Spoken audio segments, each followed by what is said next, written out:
Good morning all dear students और सभी देखने वालों को झारखंडी जोहार, नमस्कार, अस्सलाम वालेकुम। जैसा कि आप लोग जान रहे हैं, जैक 12 बोर्ड का एग्जाम चल रहा है और केमिस्ट्री में सैंपल पेपर तैयार किया गया है जैक के द्वारा। तो हम लोग आज सैंपल पेपर के बारे में थोड़ा डिस्कस करेंगे। ऑब्जेक्टिव जो 25 क्वेश्चन आएगा आप लोगों का, उसमें हम डिस्कशन आज करने वाले हैं आप लोगों का। Jharkhand council of educational research and training Ranchi के द्वारा मॉडल क्वेश्चन पेपर दिया गया है, उसका ऑब्जेक्टिव आज हम आपको करवा देंगे, ठीक ना। सबसे पहले क्वेश्चन का पैटर्न थोड़ा सा जान लेते हैं। क्वेश्चन आपका 1 से लेकर 25 तक ऑब्जेक्टिव रहेगा, 26 से लेकर 34 तक very short answer type question रहेगा और 35 से लेकर 42 तक शॉर्ट आंसर क्वेश्चन रहेगा, जिसमें 3 नंबर आपको मिलेगा। टोटल इसमें 8 क्वेश्चन दिया हुआ रहेगा, आपको करना होगा 6 क्वेश्चन।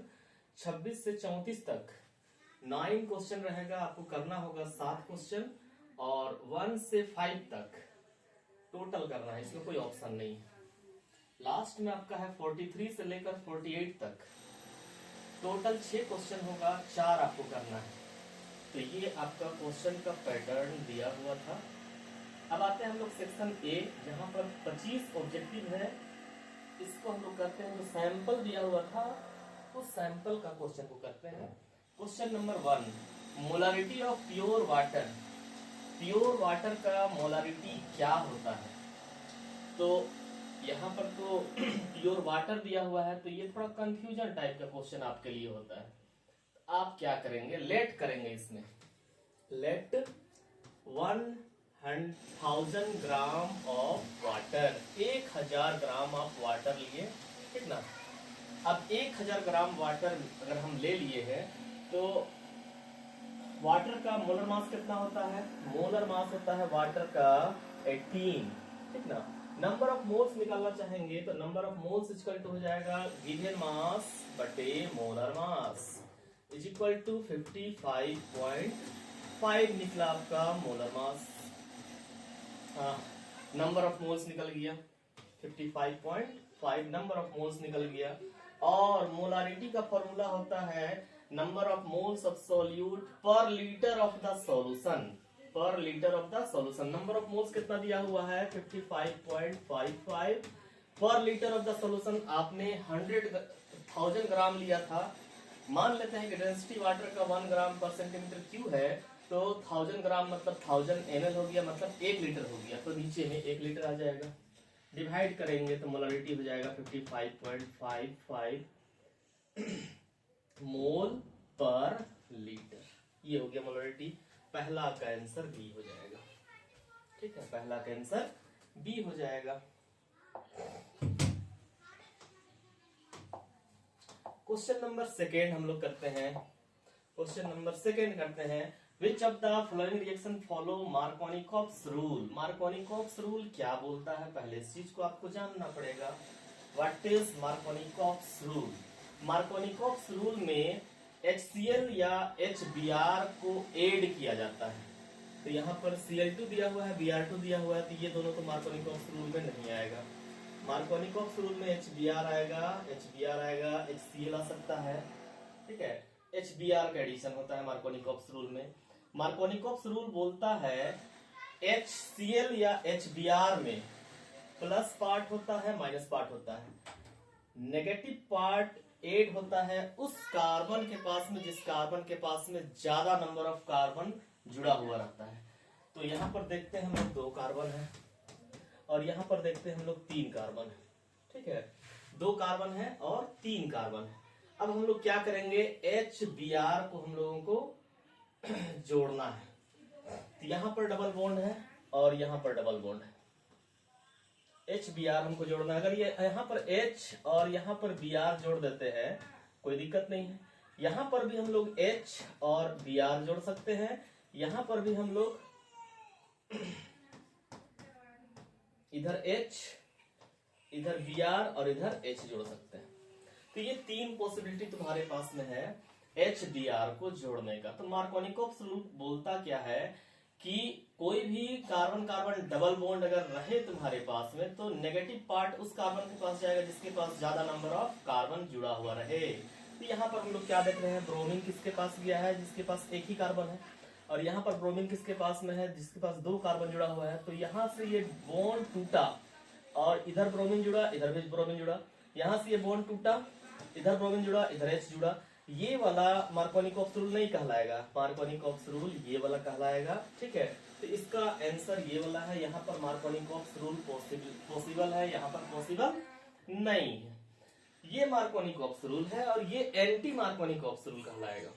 मार्कोनिकॉप्स रूल के अनुसार प्रोपीन में HBr जुड़ेगा जहां पर Br बीच में रहेगा। अगर Br इधर जाता है तो वो एंटी मार्कोनिकॉप्स रूल होगा। एंटी मार्कोनिकॉप्स रूल के लिए हम लोग को पेरोक्साइड लिंकेज चाहिए, पेरोक्साइड लिंकेज चाहिए, जो नहीं था हम लोगों के पास में। तो ये मार्कोनिकॉप्स रूल को फॉलो करता है। इसका आंसर हो जाएगा सी। क्वेश्चन नंबर 3 हम लोग देखते हैं। During electrolysis of aqueous copper sulphate, जब कॉपर सल्फेट का इलेक्ट्रोलाइसिस किया जाता है तो यहाँ पर कुछ छूटा हुआ है। कॉपर डिपोजिटेड एट, कॉपर कहां पर डिपोजिट होगा, तो याद रखिएगा डिपोजिट जो होता है, डिपोजिट जो होता है आपका मटेरियल, वो हमेशा कैथोड पर होता है। एनोड लेफ्ट हैंड साइड रहता है एनोड और राइट हैंड साइड रहता है कैथोड। ठीक है, इस तरह से बना हुआ रहता है आपका। यहां से इलेक्ट्रॉन निकल के यहां जाता है और यहाँ पर का मटेरियल आके जुड़ता है, मतलब आपका कैथोड में हमेशा डिपॉजिट किया जाता है। ठीक है, एनोड में लिबरेट होता है और कैथोड में डिपॉजिट होता है सब्सटेंस। तो हमारा आंसर क्या होगा, during electrolysis of aqueous copper sulphate copper is deposited at cathode, cathode पर कॉपर डिपॉजिट हो जाएगा मेरा। नेक्स्ट क्वेश्चन में आते हैं हम लोग, question number 4। The third series state from, third series आपके पास में पीरियोडिक टेबल है, पीरियोडिक टेबल है, ठीक ना। Third series states from where Z is atomic number of the element, जहां पर Z एटॉमिक नंबर है एलिमेंट का। थर्ड सीरीज कहां पर शुरू होता है, ये कुछ हमको लगता है थोड़ा सा मिस्टेक किया है। 3D सीरीज होना चाहिए। 3D सीरीज स्टेट्स फ्रॉम 21 से 30 तक। 3D series states from 21 to 30। 21 scandium होता है, titanium, vanadium, chromium, manganese, iron, cobalt, nickel, copper, zinc. तो ये 21 से लेकर 30 तक जिसका एटॉमिक नंबर होता है उसी को बोलते हैं 3D सीरीज बोलते हैं हम लोग। क्वेश्चन नंबर 4 का आंसर हो जाएगा ए। अब क्वेश्चन नंबर 5 में आते हैं हम लोग। CH3 CH2I KCN के साथ में, अल्कोहलिक KCN के साथ में अगर इसका रिएक्शन करवाते हैं तो क्या होगा। यहाँ पर अल्कोहलिक है, एक्वस भी हो सकता था। अल्कोहलिक है तो क्या होगा, ये I हटेगा और ये CN जुड़ जाएगा। तो यहाँ पर देखिए I हटा है, यहाँ पर NCN जुड़ चुका है। I हटा है और NCN जुड़ चुका है।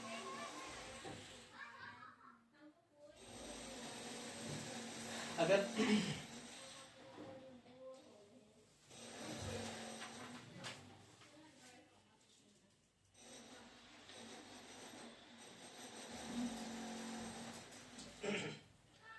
NCN जुड़ा है तो NCN नहीं जोड़ना है आपको, क्या जोड़ना है, CN जोड़ना है। तो इसका आंसर हो जाएगा D। NCN नहीं जोड़ना है, CN जोड़ना है। तो 5वां का आंसर हो जाएगा B नंबर। 6ठा नंबर में आते हैं। Two solution having same osmotic pressure at a given temperature. दो ऐसा सॉल्यूशन है जिसका ऑस्मोटिक प्रेशर सेम है, इस तरह का सॉल्यूशन बोलते हैं आइसोटोनिक सॉल्यूशन। एक होता है हाइपरटोनिक, एक होता है हाइपोटोनिक।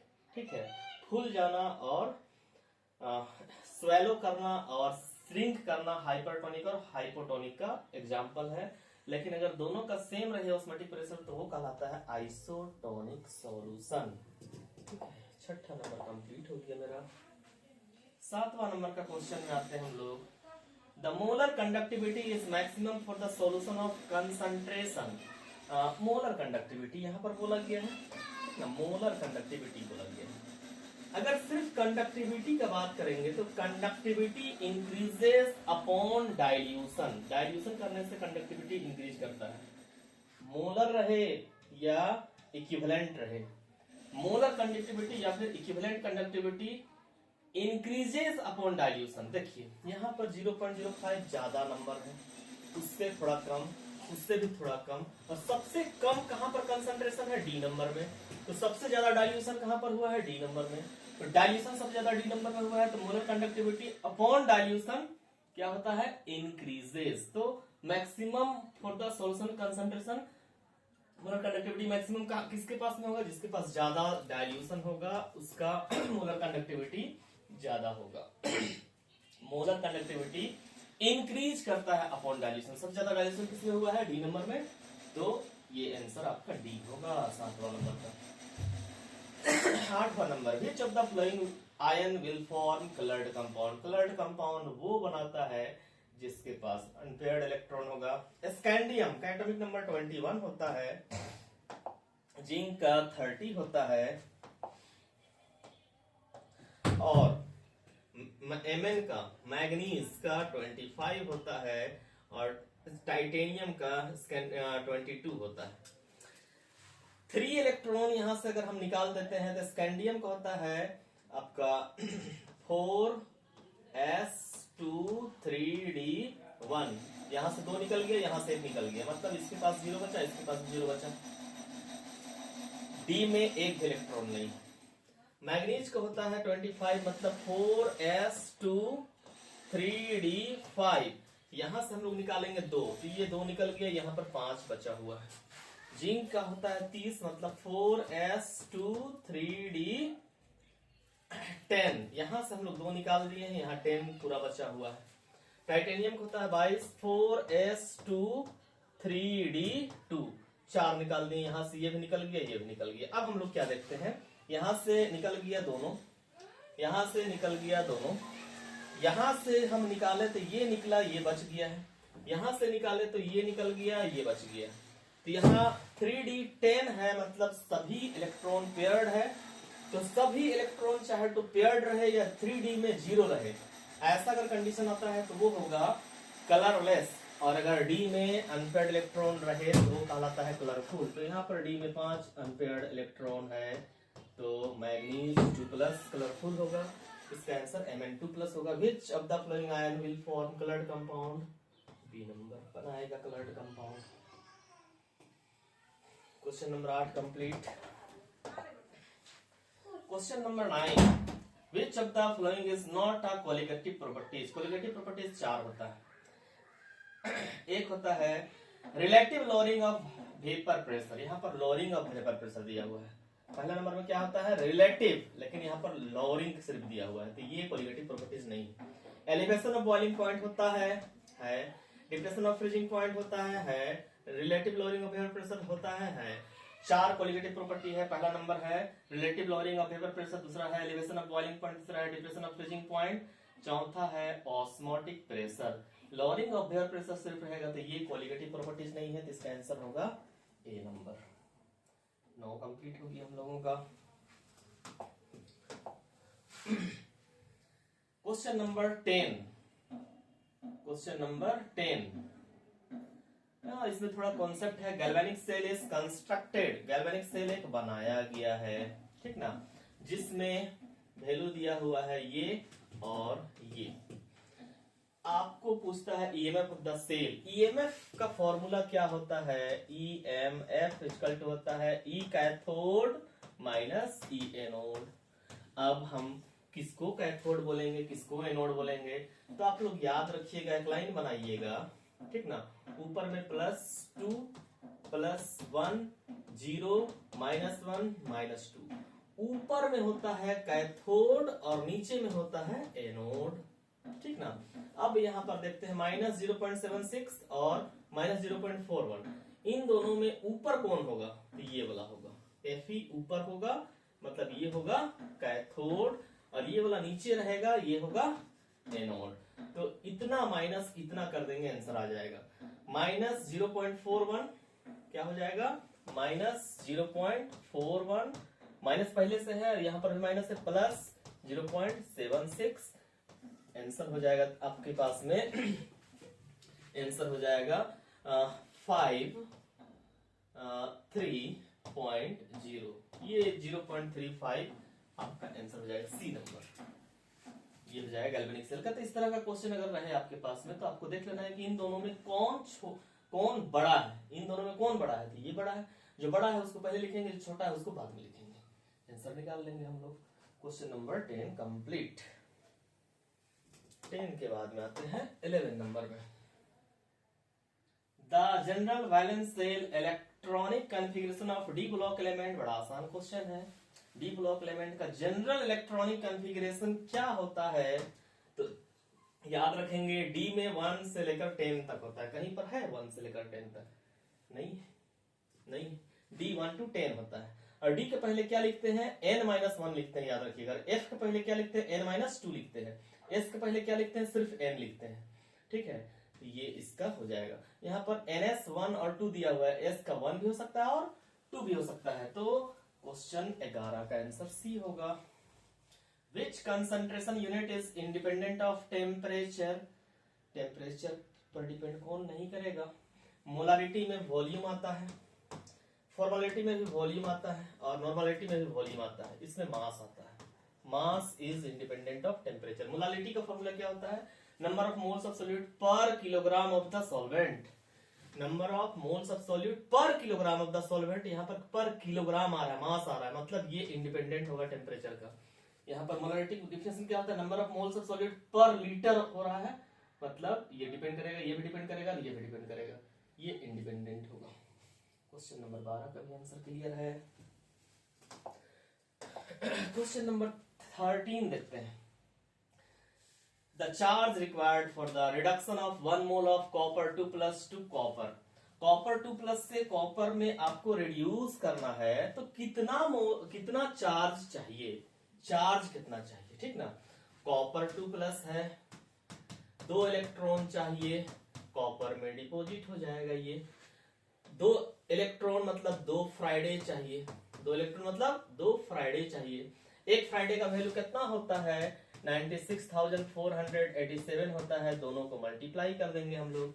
मल्टीप्लाई करेंगे तो आंसर क्या आ जाएगा? ये वाला आ जाएगा, बी नंबर। देख लीजिए आप लोग कितना आ जाएगा? B number. 96,487 को हम लोग और अच्छा से लिख सकते हैं, इसको 2 × 96,500 कर सकते हैं, तो एग्जैक्ट आ जाएगा ये वाला आंसर आपका, बी नंबर, ठीक है।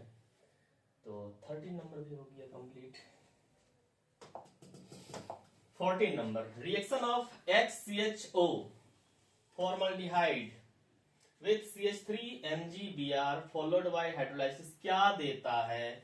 HCHO मतलब H-C≡OH। CH3 के साथ में जब ये रिएक्शन करेगा और हाइड्रोलाइसिस करवाएंगे तो क्या देगा? ये वाला चीज क्या करता है ना, अटैक करता है इस कार्बन में और ये डबल बॉन्ड ऊपर चला जाता है। यहाँ पर आ जाएगा H और यहाँ आ जाएगा CH3, तो CH3 CH2OH हो जाएगा, CH3 CH2OH हो जाएगा, इथेनॉल बन जाएगा। इसका आंसर हो जाएगा सी, इथेनॉल हो जाएगा।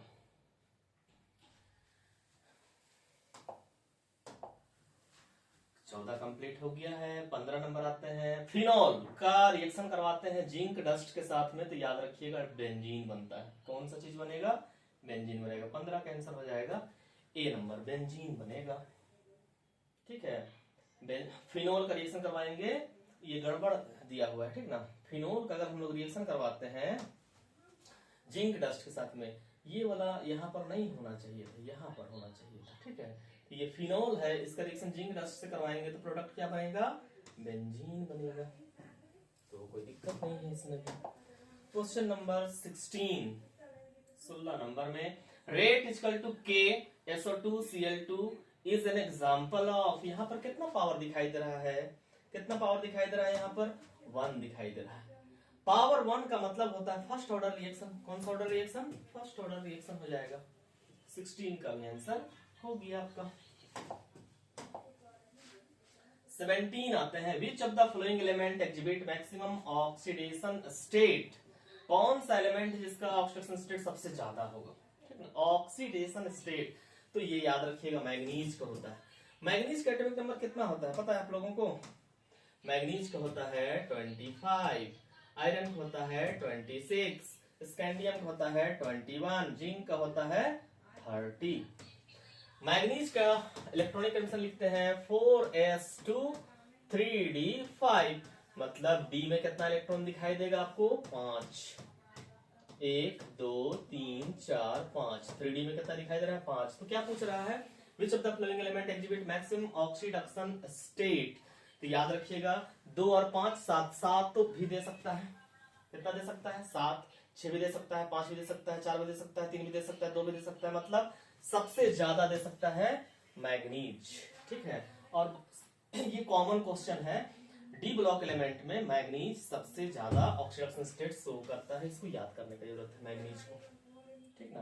Question number 18, the coordination number and oxidation number of iron FeC2O4 whole 3 में क्या होगा? ये कोऑर्डिनेशन कंपाउंड का क्वेश्चन है। इसका क्वेश्चन है कोऑर्डिनेशन कंपाउंड का क्वेश्चन है। आयरन यहां पर दिया हुआ है Fe, और ये जो ऑक्सलेट आयन दिया हुआ है, ऑक्सलेट आयन दिया हुआ है, ठीक ना, ऑक्सलेट जो आयन दिया हुआ है यहां पर माइनस है, यहां पर माइनस है। बाइडेंटेट लिगेंड है, 2 दांत वाला लिगेंड है। 3 है तो 6 जगह से जुड़ेगा ये, ठीक ना। 1 है तो ये 2 जगह से जुड़ेगा, और 3 है, 3 दूनी 6 जगह से जुड़ेगा, तो 6 जगह से जुड़ेगा तो हो जाएगा कोऑर्डिनेशन नंबर 6। 3 दूनी 6 हो जाएगा, 2 जगह से जुड़ रहा है एक ऑक्सलेट आयन। ठीक है, ऑक्सीडेशन नंबर निकालने के लिए क्या करेंगे? Fe का मान लेंगे हम लोग x, और इसका 2 माइनस है तो -2 × 3 हो जाएगा, और टोटल कितना है? -3 हो जाएगा। तो x -6 इक्वल टू -3, तो x इक्वल टू -3 + 6, मतलब x इक्वल टू +3 हो जाएगा। तो 3 हो गया ऑप्शन नंबर, ठीक ना। आंसर क्या होगा? A, 6 and +3, 18 number complete.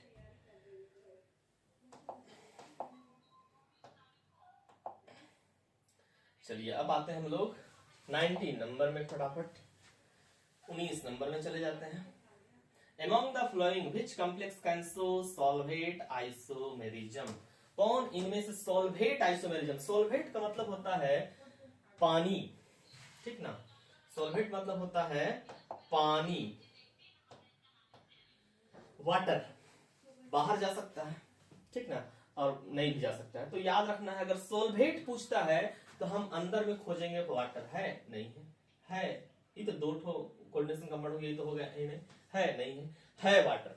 Water अगर बाहर भेजेंगे तो उसको सब्स्टिट्यूट करने की कुछ है, तो हाँ क्लोरीन है, तो वाटर यहाँ चल जाएगा, 1 क्लोरीन यहाँ आ जाएगा, 2 वाटर चला गया, 2 क्लोरीन आ गया, 3 वाटर चला गया, 3 क्लोरीन आ गया, मतलब यहाँ पर आइसोमर्स, सोलवेट आइसोमर्स दिखाया जा सकता है, ठीक है, जिसमें वाटर आयोनाइज हो सकता है। तो ये हो गया सॉल्वेट आइसोमरिज्म, 19 नंबर भी कंप्लीट। उसके बाद आते हैं हम लोग 20 नंबर में।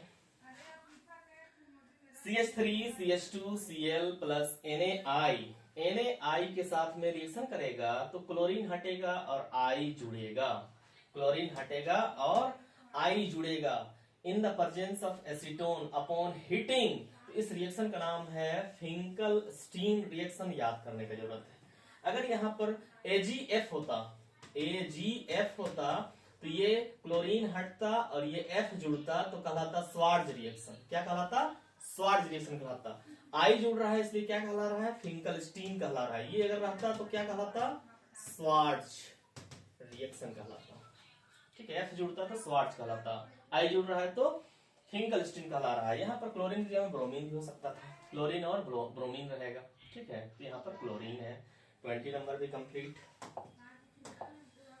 देखिए 25 ऑब्जेक्टिव क्वेश्चन है, जितना स्पीड हो सकता है उतना स्पीड हम आपको करवा रहे हैं। ठीक है, और उसके बाद 9 क्वेश्चन जो है 1 मार्क्स का रहेगा, उसको भी हम करवा देंगे आपको। बाकी क्वेश्चन आपको करना पड़ेगा। और पिछले 2025 में और 2024 में 2 क्वेश्चन आया है, एक एनुअल का आता है और एक कंपार्टमेंटल आता है। तो इसके बाद जब हम वीडियो बनाएंगे तो पूरा क्वेश्चन हम करवा देंगे आप लोग का। और 13 तारीख को आपका एग्जाम है, 13 फरवरी 2026 को है। तब तक आपका कंप्लीट हो जाएगा। आपको कुछ समय निकालना पड़ेगा मेरे लिए, और कुछ समय आप दीजिएगा तो आपका, हमको लगता है केमिस्ट्री कंप्लीट कर देंगे हम। थोड़ा आपको टाइम देना पड़ेगा। मोबाइल देखना अभी अभी फिलहाल के लिए आपके लिए फायदेमंद नहीं है, लेकिन जो वीडियो हम बना रहे हैं उसके लिए आप देख सकते हैं, उतना सा कंप्रोमाइज कर सकते हैं आप लोग, ठीक ना। चलिए, विच of the following will undergo aldol condensation. Aldol condensation उसके पास में होता है जिसके पास में अल्फा हाइड्रोजन नहीं होता है। अल्फा हाइड्रोजन होता है, वो एल्डोल कंडेंसेशन देता है। हम इसमें देखते हैं CH, ये कार्बोनाइल ग्रुप कहलाता है, ये C double bond O carbonyl group है। उसके बगल वाला कार्बन को हम लोग बोलते हैं अल्फा कार्बन। इस अल्फा कार्बन के पास में अगर हाइड्रोजन है, इस अल्फा कार्बन के पास में अगर हाइड्रोजन है, तो ये आपका एल्डोल कंडेंसेशन देगा, ठीक है। तो ये देगा। इसमें ट्रिपल बॉन्ड होना चाहिए था, ठीक है, ट्रिपल बॉन्ड होना चाहिए था, इसमें छूटा हुआ है। इस बेंजीन का नक्शा हम बनाते हैं, इस तरह से बनेगा। ये बेंजीन हो गया C6H5, उसके बाद C है डबल बॉन्ड, O है H है। इस कार्बन के पास में अल्फा हाइड्रोजन नहीं है, ये नहीं शो करेगा। इस कार्बन के पास में हाइड्रोजन नहीं है, नहीं शो करेगा। यहाँ पर कुछ मिस्टेक है, ठीक है। ट्रिपल बॉन्ड होना चाहिए था, यहाँ एक ठो H होना चाहिए था, ये H नहीं होना चाहिए था, ठीक ना। ये कुछ मिस्टेक है, इसलिए इसको गोल कर देते हैं, गड़बड़, ठीक है। ये नहीं है, ये नहीं है, सिर्फ ये दिखाएगा एल्डोल कंडेंसेशन, क्योंकि इसके कार्बोनाइल कार्बन के बगल वाला कार्बन के पास में अल्फा हाइड्रोजन है, तो ये एल्डोल कंडेंसेशन शो करेगा। क्वेश्चन नंबर 21 भी complete.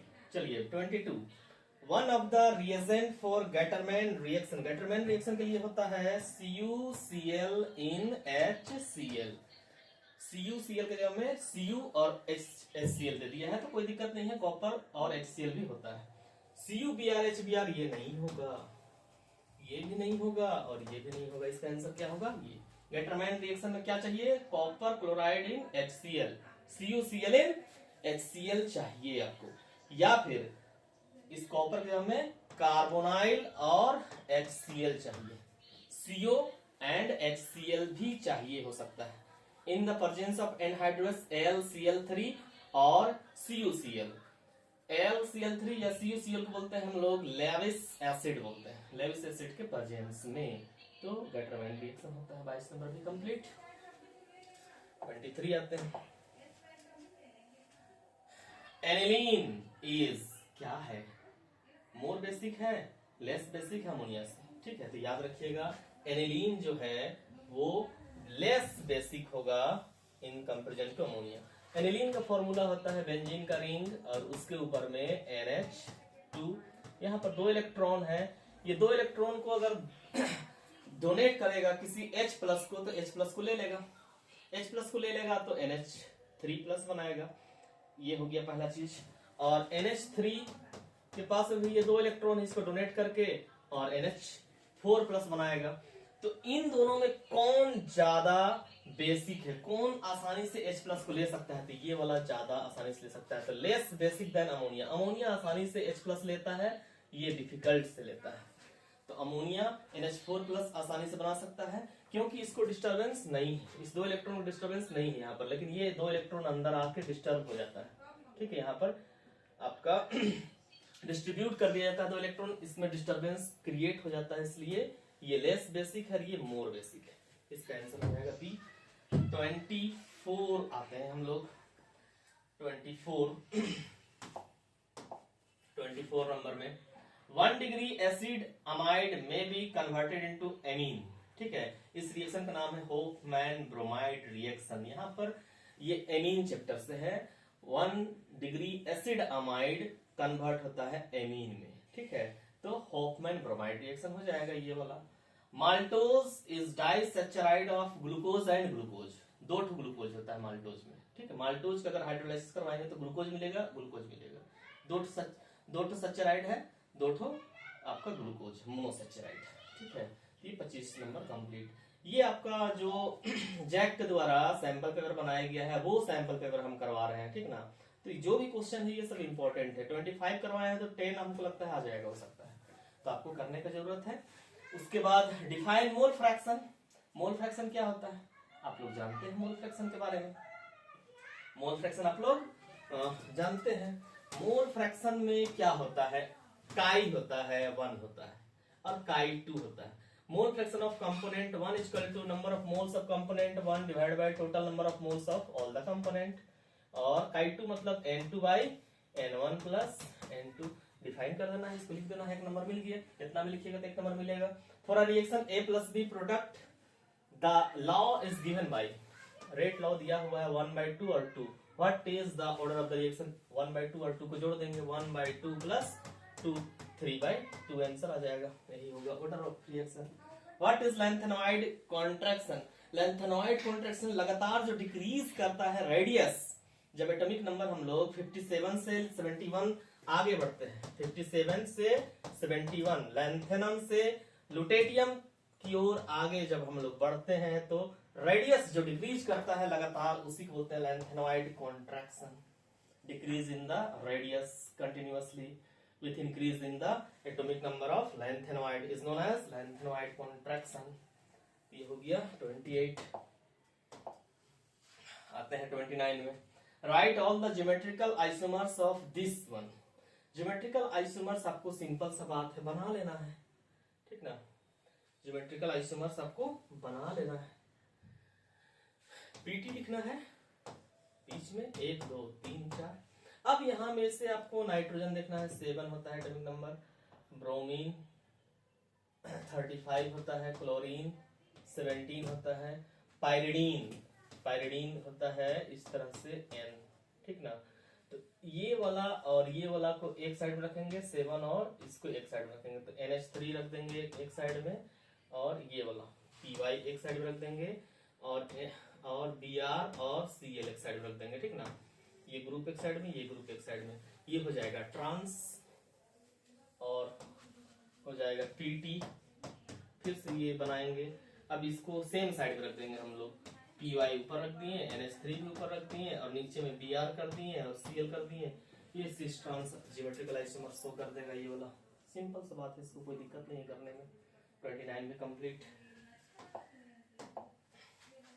30 write the name of the reaction in which alkyl chloride are prepared by the reaction of alkyl bromide with AgF। इससे पहले ही आपको हम बता चुके हैं, AgF रहेगा तो क्या करेंगे हम लोग, स्वार्ज रिएक्शन बोलेंगे। इससे पहले आप लोग देखिएगा, जब I डालते थे तो फिंकलस्टीन बोलते थे, अगर F डालते हैं क्लोरीन को हटा के या ब्रोमीन को हटा के तो उसको बोलेंगे स्वार्ज रिएक्शन। कौन सा रिएक्शन बोलेंगे, स्वार्ज रिएक्शन बोलेंगे, स्वार्ज रिएक्शन बोलेंगे, स्वार्ज रिएक्शन बोलेंगे, ठीक ना, अगर F डाला जा रहा है तो। Why are alcohol more soluble in water than hydrocarbon of comparable molar mass, क्योंकि अल्कोहल के पास में OH होता है जहां पर हाइड्रोजन बॉन्ड बनने का संभावना रहता है, जिसलिए ये ज्यादा सोल्यूबल होता है पानी से, क्या बोलते हैं, दूसरे हाइड्रोकार्बन के कंपेयर में, due to hydrogen bonding. Hydrogen bonding What is Hinsberg's reagent? Hinsberg's reagent होता है बेंजीन सल्फोनॉइल क्लोराइड, ठीक ना। बेंजीन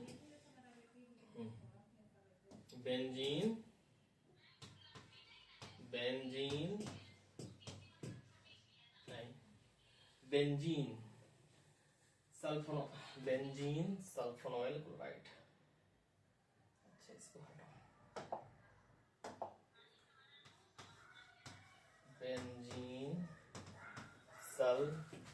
सल्फोनॉइल क्लोराइड, इसी को बोलते हैं हम लोग हिंसबर्ग्स रिएजेंट। C6H5SO2Cl, इसी को बोलते हैं बेंजीन सल्फोनॉइल क्लोराइड, यही है हिंसबर्ग्स रिएजेंट।